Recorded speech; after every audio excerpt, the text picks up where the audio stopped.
はい、こんにちは。今回なんですけれども、こちら JBL のライブフリー 2TWS。こちらをですね、レビューしていきたいと思います。このライブフリー2は2022年4月1日に発売された完全ワイヤレスイヤホンで、価格帯としては15,000円ぐらいのイヤホンになってまして、15,000円という価格ながらめちゃくちゃですね、スペックが高いイヤホンになっています。JBL としては初めてですね、ノイキャンを搭載した完全ワイヤレスイヤホンが欲しいという方に使っていただきたいというですね、ことになってまして、エントリー向けのノイキャン入り完全ワイヤレスイヤホンとなっています。これまでのですね、JBL のラインナップだと、2021年に発売されましたツアープロプラス TWS。これがフラッグシップモデルとなっていまして、その下に2020年にですね、発売されて、めちゃくちゃ売れたクラブプロプラスがありまして、その下にですね、ライブフリーノイキャンプラスというですね、イヤホンがあったんですけども、そのラインナップを一新して、ツアープロが変わらずフラッグシップモデルとして、そしてミドルレンジとしてこちらがですね、今後ですね、展開されていくということになっていますね。15,000円という価格帯ながら、これまでのですね、フラッグシップのツアープロプラスにもですね、負けないですね、スペックを誇っていたりするので、その辺もですね、合わせて今回ご紹介していければいいなと思っております。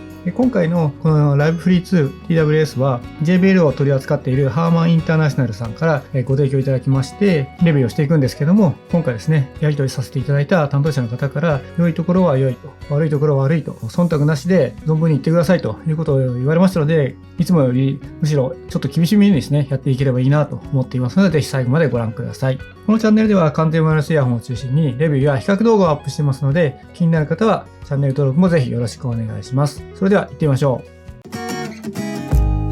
はい。ということで、JBL ライブフリー 2TWS をですね、レビューしていくんですけども、まずはスペックや価格からご紹介していきたいと思います。このライブフリー2はめちゃくちゃスペックが高いと最初に言った通り、たくさんの機能がですね、搭載されていまして、まずノイキャンや外音取り込みにももちろん対応していますし、ワイヤレス充電にも対応しています。で、片耳のイヤホンのみでの使用も可能で、片耳で使用した時はモノラル再生になります。マルチポイントにも対応しているというところがいいところですね。Bluetooth のバージョンは 5.2、対応コーデックは SBC AAC となっています。ドライバーなんですけども 11mm というですね、とても大きなダイナミックドライバーが搭載されていまして、後ほどご紹介しますけど、こちらですね、イヤホン本体はかなりコンパクトなんですけども、大きいドライバーが搭載されているということで、とてもいいんじゃないかなと思います。充電時間は約2時間。15分充電で最大ですね、4時間も再生できる急速充電が備わっているということで、これとてもすごいポイントじゃないかなと思いますね。普通だと10分充電で1時間とか、それぐらいのバッテリーしか持たないんですけども、15分充電で最大4時間持つっていうのはめちゃくちゃいいですよね。ついついですね、充電忘れちゃうっていう人なんかにも助かる機能じゃないかなと思います。バッテリー持続時間なんですけども、ノイキャンオン時がイヤホン本体で最大6時間、イヤホンケース併用で最大28時間となっています。ノイキャンオフ時だと、イヤホン本体で最大7時間、イヤホンケース併用で最大35時間となっていますね。で、カラー展開なんですけども、今回ご紹介するブラック、それからシルバー、ブルー、そして台数限定としてローズという色があるということになっています。イヤホンの防水規格は IPX5、充電ポートは USB-C です。保証期間は1年間となっています。その他としましては、専用アプリによるファームウェアのアップデートとかイコライザー設定、他にはないですね。外自動チェックというようなですね、機能なんかにも対応しています。Google ファーストペアにも対応していますし、脱着センサーも搭載されていますので、音楽の自動再生や自動の一時停止なんかも行うことが可能です。価格なんですけども、現在 Amazon で 14,500 円となっていまして、完全ワイヤレスイヤホンの中ではミドルレンジのですね、価格帯のイヤホンとなっています。はい。ではですね、JBL ライブフリー 2TWS、こちら見ていくんですけども、まずは外観やデザインを見ていきたいと思います。外観はですね、こんな感じの結構小さめなイヤホンケースになってまして、手のひらの上に乗せるとこんな感じですね。フラッグシップモデルのツアープロプラスと比べるとこんな感じ。サイズ的には表面積としては同じぐらいですかね。厚みでいくとツアープロプラスの方がちょっと分厚いので、ケースとしてはですね、小さくなっていていいんじゃないかなと思います。ただ質感としましては、こちらですね、かなりプラスチック感があって、高級感っていう意味だとやっぱツアープロプラスですね、フラッグシップモデルのがあるかなと思います。で、この表面にさりげなく JBL の文字が入っていて、文字自体は大きいんですけども、目立ちすぎずにですね、さりげなく入っているのがとてもいいポイントかなと思います。前面に行きますとこちらですね、こんな感じでインジケーターがついていて、こちらがこんな感じで光ります。背面に行きますと、こちらですね、USB-C のポートがついてますので、こちらから充電することもできます。ワイヤレス充電にも対応してますので、こうやってですね、ワイヤレス充電器の上に置けば、ちゃんと充電することができるということですので、この価格帯でですね、ちゃんとワイヤレス充電まで搭載できているというのはとてもいいんじゃないかなと思います。ケースを開けてみると、こんな感じですね。ケースの蓋の裏はですね、こちらにシリコンがついていて、ここがですね、しっかりとケース内部で本体を支えてくれるので、ケースの中でですね、イヤホンがずれちゃって充電できてなかったとか、外れちゃって、イヤホン本体がケースの裏面に当たって傷がついちゃうとか、そういうこともないんじゃないかなと思うので、こちらいいですね。そしたらケースとイヤホンのマグネットの強さを見ていくんですけども、こちらを振ってみますと、ケースの蓋が開くような感じはしないのでいいかなと思います。ただケースを開けたまま振ってしまうと、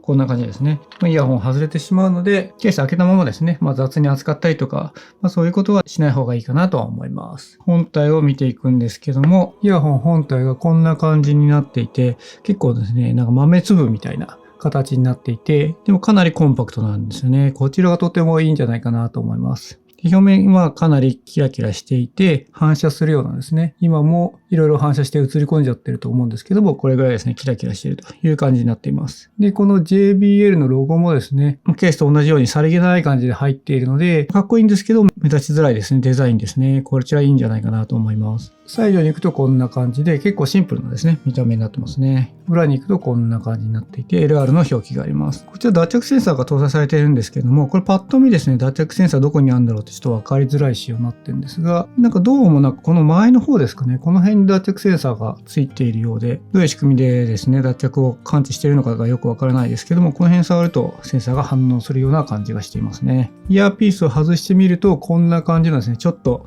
楕円形のですね、ノズルの先端になっていまして、今までの JBL の製品だと、普通のですね、丸い形とか円形だったんですけども、こちら楕円になっていまして、これによって耳へのフィット感がですね、より上がって、音質もですね、さらにですね、良くなるということになっているようです。この楕円形ですので、ちょっとですね、サードパーティー製のイヤーピースはちょっと付けづらいかなとは思うんですけども、こんな感じのですね、仕様になっています。ちなみにフラッグシップモデルのツアープロプラスと比べてみるとこんな感じのサイズ感ですね。形が違うので、何とも言えないですけども、若干、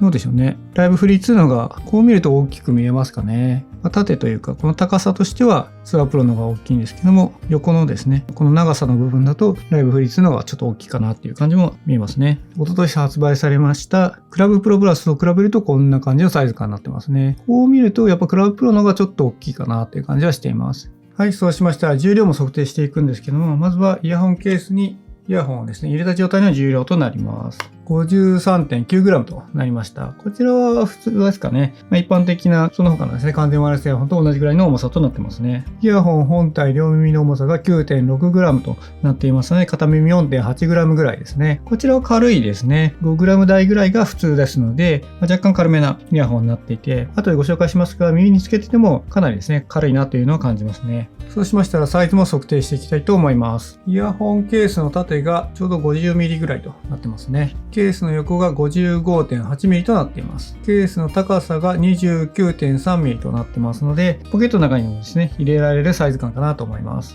そうしましたらイヤホン本体も測定していくんですけども、縦が 15.5mm となっています。横は 23.8mm ですね。そして厚みなんですけども、分厚いところですね。ここを測ってみますと 16.9mm となっています。そしてノズルですね。ノズルは結構短く見えますよね。この辺から測ってみますと、こう測ると 10mm ぐらいですかね。ノズルの根元がですね、はっきりとわかるわけじゃないんで、ちょっと今の測り方でちょっといいかわからないですが、参考にしていただければいいんじゃないかなと思います。はい、そうしましたら付属品も見ていくんですけども、付属品はこんな感じになっていまして、他の JBL 製のですね、イヤホンたちとそんな変わんないかなって感じなんですけども、まずこちらですね、USB-A to USB-C のきしめんタイプのケーブルが入ってますね。JBL カラーのオレンジで結構おしゃれかなと思いますし、こちらですね、JBL ってロゴが入っていて、これもなんかおしゃれですね。こだわってるなって感じがします。そしてこちらですね、イヤーピースが入っていまして、予備として2サイズですね。で、本体に1個ついていて、SML の3サイズが入っています。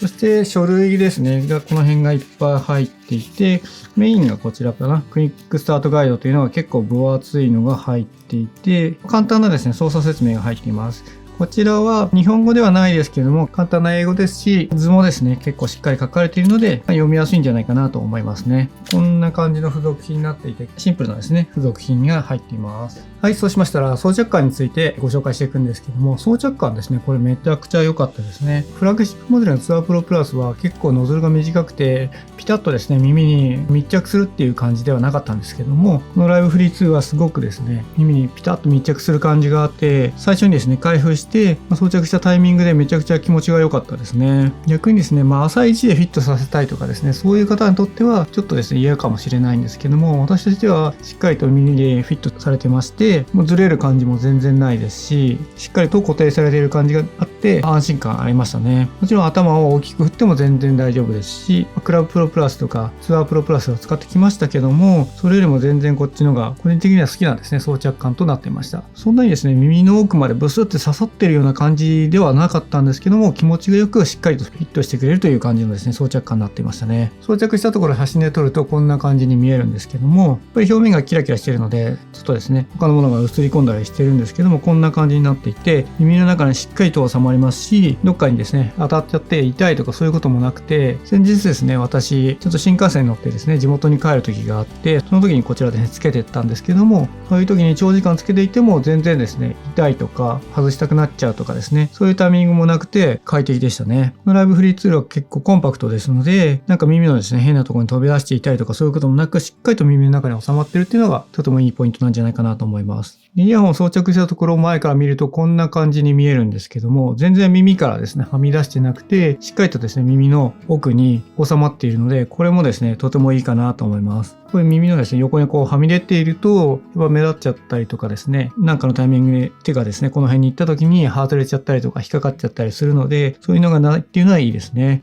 これだけですね、耳の奥にですね、しっかりと収まっているのもあって安定感があるというか、装着感がいいっていうのもあるんじゃないかなと思いました。こちらの装着感としましてはとても快適で、運動なんかでも十分耐えられますし、長時間つけていても嫌にならない装着感で、どっかに当たってですね、耳が痛いとかですね、耳の中が鬱陶しいとかそういうこともなかったので、クラブプロプラスとかツアープロプラスですね、フラッグシップモデルのものよりも私としては装着感とても良かったんじゃないかなと思っていますね。はい、続きまして、アプリでのカスタマイズ性について見ていくんですけども、カスタマイズもこれまでのツアープロプラスとかよりもできることもですね、結構増えたりしていて、かなりですね、使い勝手が上がってるんじゃないかなと思いました。もともと JBL の完全ワイヤレスイヤホンってカスタマイズ性高かったんですけども、それよりもですね、さらに良くなったんじゃないかなと思います。ということでですね、アプリご紹介していくんですけども、結構やれることが多いのでパパッと言っちゃいますが、まずこちらがですね、イヤホンの電源をオフにすることがですね、アプリからできますし、本体のバッテリー残量が分かったりとか、でケースのですね、バッテリー残量も分かりますね。で、アンビエントサウンドの操作ですね。こんな感じでノイキャンや外音取り込み、それからトークスルーと呼ばれる機能が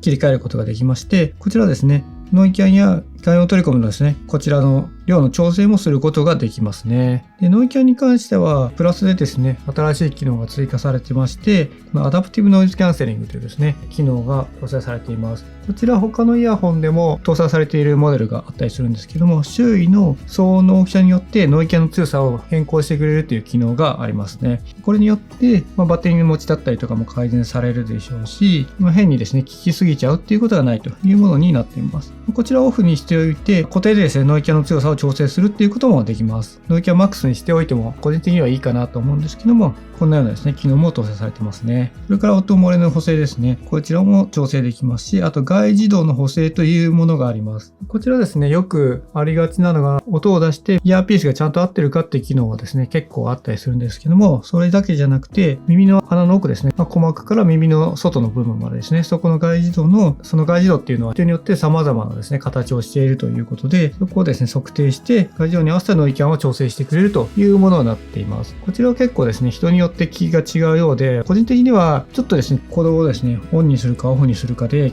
違いっていうのはそこまで大きくわからなかったんですけども、人によってですね、めちゃくちゃ効く人もいるということで、購入された方は試していただけるといいんじゃないかなと思います。そしてですね、イコライザーですね。こちらもオンオフすることができたり、プリセットが1、2、3、4、5個ありますね。で、私ツアープロプラスも使ってるんで、ツアープロのものがちょっとこう出てるんですけども、あとはカスタムイコライザーで自分で調整することもできます。10バンドでですね、いろいろいじれますし、こちらのイコライザーですね、かなり柔軟性があるイコライザーになっていて、自分でですね、好きなものを設定できますので、こちらもですね、とてもいいんじゃないかなと思います。こちらはですね、JBL でさすがって感じでしますよね。それからですね、音質をですね、優先するモードと、動画とかですね、ゲームなんかするときに使えるビデオモードっていうのがあって、こちらですね、設定を変えることができます。で、タッチ操作のカスタマイズですね。こちらは、ある程度のグループで左と右で設定することができて、ジャブラのイヤホンみたいに細かくですね、設定することはできないんですけども、ある程度変更することができます。例えば左をアンビエントサウンドの操作、ノイキャンや外音取り込みの切り替え、操作するんじゃなくて音量のコントロールにするということもできますし、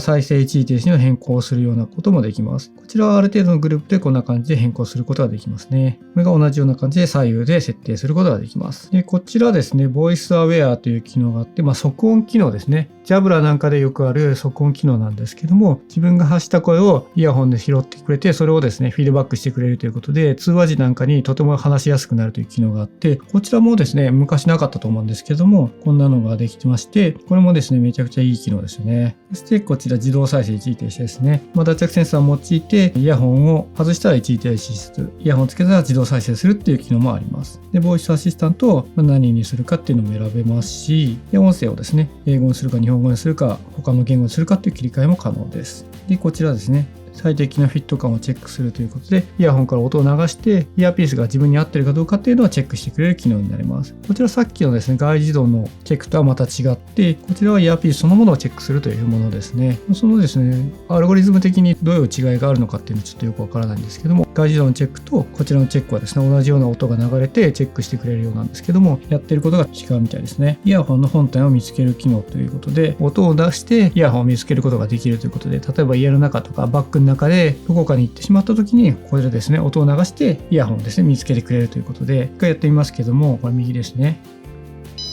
こんな感じのですね、機械音が鳴ってイヤホンを探せるという機能ですので、他のメーカーなんかであるような GPS を用いてここで落としたんじゃないのっていうのを探す機能ではなくて、あくまで家の中とかバッグの中でなくなっちゃった時に音を出して見つけやすくするという機能ですね。バッテリー節約するための機能ですね。オートスタンバイという15分間操作がないとスタンバイになるというものとか、自動的にイヤホンの電源が切れるですね、オートパワーオフという機能があって、こちらをですね、使うとバッテリーですね、節約できますよという機能も設定できます。簡単なサポートがついているという感じで、バババッと言ってしまいましたので、一つ一つのですね、細かい機能まで説明できていませんけれども、こんな感じでですね、様々なことができて、かゆいところに手が届くカスタマイズ性が実現できているんじゃないかなと思います。で、アプリのですね、UI も昔のものと変わってですね、かなり見やすくなって、ところどころこんな感じですね、インフォメーションマークがあって、初めて使う方でもどんなものかっていうのが分かりやすくなっていますので、アプリ入れてもらって、これら触ってみたらですね、どういうものかっていうのが分かると思いますので、これもですね、親切でとてもいいんじゃないかなと思いますね。強いて言えばイコライザーのですね、プリセットがちょっと少ないなっていう感じもするんですけども、そこはですね、カスタムイコライザー自分でいろいろ調整できますので、自分で遊んでみてですね、自分に合うように設定していただければいいんじゃないかなと思いましたね。はい、ということで続きまして、音質についてご紹介していくんですけども、音質はですね、素晴らしかったですね。15,000円というですね、安価な価格ながら、しっかりとですね、JBL サウンドが再現されているなと感じまして、今回ですね、このライブフリー2をですね、リリースするにあたって、新しいですね、ドライバーですね、11mm のダイナミックドライバーが搭載されているという話をしましたけども、振動板なんかもですね、素材にこだわってですね、新しく設計されたものを使っているということと、先ほどですね、外観のところでもご説明しました通り、ノズルの形がですね、ちょっと楕円形になっていて、それによってフィット感を高めたりなんかして、それにもですね、いい音質をですね、実現できているということで、十分ですね、音楽楽しめるなと思いました。やっぱり JBL らしく、低音のですね、迫力ですね、しっかりとですね、ずしんとくる感じですね、重厚感なんかもありますし、空気のですね、振動が伝わってくるようなですね、低音をしていまして、とてもですね、快適に音楽を聴けました。かなりですね、こういう音が好きな方っていうのもかなり多いんじゃないかなと思いますし、価格がですね、15,000円ということで安いからといって全然音に妥協はしていないというか、そういう感じになってましたね。さらにですね、装着感のところでですね、フィット感めちゃくちゃ良かったって話をしたんですけども、そのせいもあるのか、かなりですね、密閉された感じがして、しっかりとですね、音楽の世界に没入できますし、とても良かったかなと思っています。これで調整するとですね、かなり音が変わるっていうのがわかるので、それによってですね、自分の好きな音もですね、作りやすいのかなと思いましたので、そちらもですね、触っていただけるといいなと思いました。低音のアタック感強めって言いましたけども、先ほどご紹介した通り新幹線に乗って地元に帰った時があって、その時にですね、激しい曲ばっか聴いていると疲れちゃうので、結構アコースティックな曲なんかもですね、聴きながらゆっくり新幹線の中過ごしていたんですけども、そういう時にですね、聴いていても高音とかですね、中音域なんかの伸びやかな感じっていうのをしっかりしていて、細かい音もですね、しっかりと聞こえますし、リラックスするために音楽を聴きたいというですね、曲でもですね、十分楽しめたので、かなりですね、評価が高いんじゃないかなと思いましたね。解像感とかですね、明瞭感みたいなところで言うと、音質に特化しているようなですね、ファイナルの ZE3000 とか、その辺にはですね、ちょっと叶わないかなっていう感じはしたんですけども、静かなところでずっとですね、音楽を集中して聴きたいという方じゃなければですね、全然楽しめますし、快適にですね、新幹線の旅もですね、楽しめたなっていう感じはしますので、このですね、15,000円ぐらいで、この音質をですね、担保できているっていうのはすごいなと思いましたね。15,000円という価格帯ながら、十分とですね、これだけのクオリティを担保できていれば、かなりですね、評価が高いんじゃないかなと思う音質に仕上がってましたね。はい、続きまして、操作感についてなんですけども、操作はですね、このイヤホン表面がこちらタッチセンサーになっていて、こちらタッチすることで行うことができます。このタッチセンサーはですね、感度がとても高くて、タッチパネルも結構大きくて、しっかりと操作できるっていうのがとても良いポイントでしたね。レスポンスもですね、速くて、こんなにですね、ストレスになるってことはなかったです。ただ一方で、こちらですね、結構タッチセンサーの部分が広くてですね、耳にですね、イヤホンを入れて、ちょっとですね、キュキュッとですね、回したりなんかして、場所調整しようかなと思った時に間違えて触っちゃうっていうことがあったので、タッチセンサーの広さが逆に間違えて誤操作になるってことも何回かあったかなっていうのはあります。ただそういうことをしなければ、操作としては快適にできますし、良かったかなと思います。で、今ですね、脱着センサーが反応していない状態でこうタッチしてもですね、操作っていうのは効きませんので、そういう部分でもとても良かったですし、耳から外していてタッチパネルに触っちゃったとしても間違えて操作にならないので、その辺のですね、制御なんかもとても良かったかなと思います。タッチセンサーとしてはいいんですけども、先ほどアプリのところでも少しですね、ご紹介したかと思うんですけども、JBL のイヤホンはみんなそうなんですけども、必要な操作が全てですね、イヤホン本体で完結できないという部分がありまして、今まで JBL のイヤホンを使ってた方だったら、そんなもんかっていう感じかなと思うんですけども、これまでですね、別のジャブラのイヤホンとか使ってた方からすると、ちょっとですね、残念だなって思う文化かなと思います。再生一時停止、次の曲、前の曲、ノイキャンや外音取り込みの切り替え、それから音量の上げ下げがですね、イヤホン本体で全てはできないということになっています。デフォルトだと再生一時停止、それから次の曲、前の曲、そしてノイキャンや外音取り込みの切り替え、この辺はできるんですけども、音量の上げ下げなんかができないということがありますので、そこはちょっと残念かなと思いますね。はい、続きまして、ノイキャンや外音取り込みについてなんですけども、ノイキャンはですね、こちらですね、ハイブリッドアクティブノイズキャンセリングが搭載されているということで、イヤホンの外側のマイクで音を拾ってノイキャンを行うのと、内側のマイクで音を拾ってノイキャンを行うですね、ハイブリッドノイズキャンセリングが搭載されていますので、かなりですね、ノイキャンの効きも強かったですね。やっぱり上位のですね、2万円以上するようなモデルのノイキャンに比べたりすると、そこまでじゃないかなっていう感じは正直するんですけども、それでもかなり強いノイキャンになっていまして、具体的に言いますと、電車なんかに乗っていてですね、アナウンスの声なんかっていうのは、若干聞こえますし、何言ってるかっていうのが分かったりする場合と、なんかアナウンスとなってるけど、分からない時があるぐらいの感じのノイキャンになっていまして、なんか言ってるなっていうのは分かるなっていう感じになっています。低音域とかのですね、走行音なんかっていうのはかなり軽減してくれまして、ちょっと車輪がですね、シャーって言っているような音なんかがちょっと聞こえるなっていうぐらいで、かなり走行音も軽減してくれましたので、とても良かったんじゃないかなと思います。先ほどからこれをつけて新幹線に乗っていったっていうのをご紹介してるんですけども、その時でも走行音でですね、ストレスにならないぐらいですね、には騒音を軽減してくれましたので、ノイキャンとしてはしっかりとですね、効果を発揮してくれてるなっていうのを感じました。先ほどアプリのところでご紹介した通り、このライブフリー2はアダプティブノイズキャンセリングっていうのが搭載されていまして、周囲の騒音によってですね、ノイキャンの強さを変えてくれるというものがあるんですけども、そちらに関してはですね、かなり自然で、動作はしているんだと思うんですけども、それによって急にですね、音なんかですね、ドンとうるさくなった場面でも、ラグがあって一定時間はうるさいままっていうこともなく、自然な感じで音をですね、軽減してくれたので、しっかりと動作しているんだろうなっていうのを感じました。先ほどアプリのところでアダプティブノイキャンオンのままになっていたかと思うんですけども、それをですね、わざわざ切って自分でノイキャンの強さをですね、自分で調整するということはしなくてもストレスにならなかったので、それとてもですね、いいポイントかなと思いましたね。外音取り込みについてなんですけども、外音取り込みは、こちらもですね、しっかりと音聞こえますし、アナウンスとかですね、そういうのは全然聞こえますし、会話の時でもですね、外音取り込みの強さはですね、マックスしなくても、ある程度会話ができるぐらいの外音取り込みの性能になってまして、こちらももですね、十分良かったかなと思います。JBL の外音取り込みって、会話もですね、一応できなくはないけども、ちょっと不安だなっていう感じになっていたんですけども、外音取り込みの強さもですね、調整することができるようになっていて、マックスにするとかなりしっかりとですね、音が聞こえますので、十分ですね、コンビニやスーパーなんかでの会話も音楽をかけながら可能かなっていう感じがします。それでも不安な方はですね、トークスルーと呼ばれる外音取り込みにしながら音楽をですね、一時停止にするっていう機能もありますので、それにしていただければですね、全然余裕で会話もできると思いますし、この辺もですね、かなり進化しているなという感じをしましたね。続きまして、レビューの最後としまして、通話品質についてもご紹介していくんですけども、こちらはいつも通り Zoom で録音した音声がありますのでお聞きください。はい、こんにちは。こちらは JBL Live Free 2 TWS とスマホを接続し、PC と Zoom でつないで音声を収録しております。PC 側で音声を収録しておりますので、オンラインミーティングを行うと、このような感じで相手に音声が届くことになります。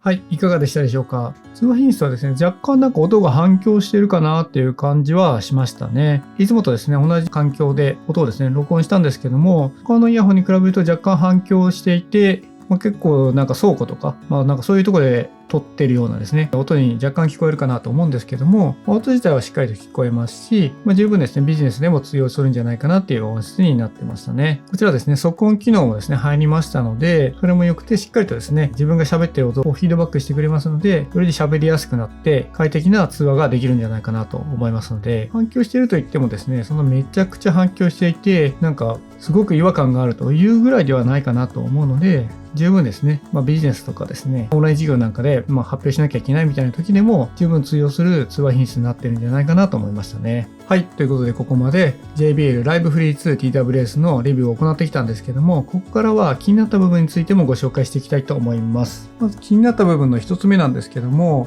こちらですね、ワイヤレス充電をですね、しているとですね、結構イヤホンケースとか中の本体とかですね、あったかくなってるなっていうのを感じましたね。めちゃくちゃ熱くて昔の家庭用のゲーム機みたいな感じで、もう熱くて触れないみたいな、そんな熱さではないんですけども、結構あったかくなっていて、他の完全ワイヤレスイヤホンだと、ワイヤレス充電していてもそんなにあったかくなるというか、そういうことはなかったので、ちょっとこれ大丈夫なのかなって一瞬思いましたけども、そういうことがありましたね。なんかワイヤレス充電器との相性とかがもしかしたらあるのかもしれませんけども、私のですね、使ってるアンカーのワイヤレス充電器だと結構暖かくなっちゃったので、そこだけちょっと気になりましたね。多分壊れるほどですね、めちゃくちゃ熱いっていう感じではなかったので大丈夫だと思うんですけども、そこはですね、認識しておいていただけるといいんじゃないかなと思います。気になってっていうのは2つ目なんですけども、先ほどもちょっとご紹介しましたが、タッチセンサーが大きいのとタッチ感度が良すぎて、たまにですね、誤タッチしちゃうっていうことがありましたね。イヤホンをですね、耳に装着してですね、ちょっと調整したい時ってあると思うんですけども、そういう時に間違えて触っちゃうみたいなことがあったので、そこはちょっと気になったかなと思います。タッチセンサーの大きさを大きくすれば、そういうことが起きるし、小さすぎると逆にタッチがですね、しにくいっていうのもあって、トレードオフの関係になりますので、しょうがない部分ではあるんですけども、これはどちらかといえばタッチセンサーが大きくて、間違えて誤タッチしちゃうことがたまにあると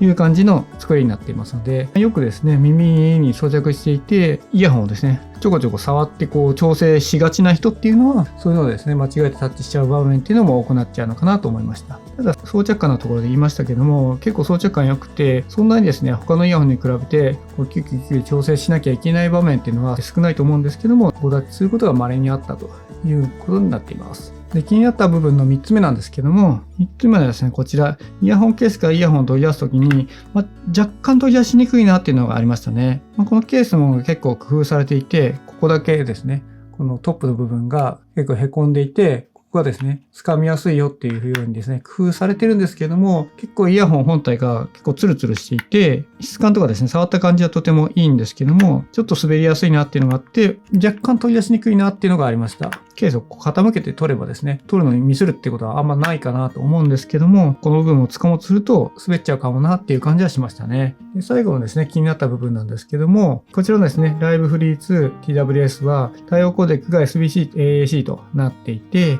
ハイレゾ音源をですね、再生できる LDAC とかですね、aptX アダプティブには未対応ということになっています。こちらはですね、JBL の完全ワイヤレスイヤホンは今のところみんなそうなんですけど、フラッグシップモデルのツアープロプラスも SBC と AAC だけということで、JBL はですね、対応コーデック増やすよりもドライバーとかでしっかりとですね、音作りをした方がいい音が出せるよというコンセプトでやっているということですので、そこはですね、そもそも対応させるつもりが特にないんだと思うんですけども、スペックにこだわる方になると、やっぱ LDAC とかですね、aptX アダプティブは対応していてほしいなと思う方もいらっしゃるんじゃないかなと思いますね。AAC のいいところっていうのは、LDAC だと結構街中でですね、歩いてたりすると、一瞬音が途切れちゃったりとか、そういうことってちょこちょこあるんですけども、AAC っていうのはそういうのがあんまりなかったりするので、そういう部分では AAC のいい場面っていうのはあると思いますし、iPhone だとそもそもですね、LDAC とか aptX アダプティブって対応していないので、そこはですね、気にする必要はないかなというのがありますね。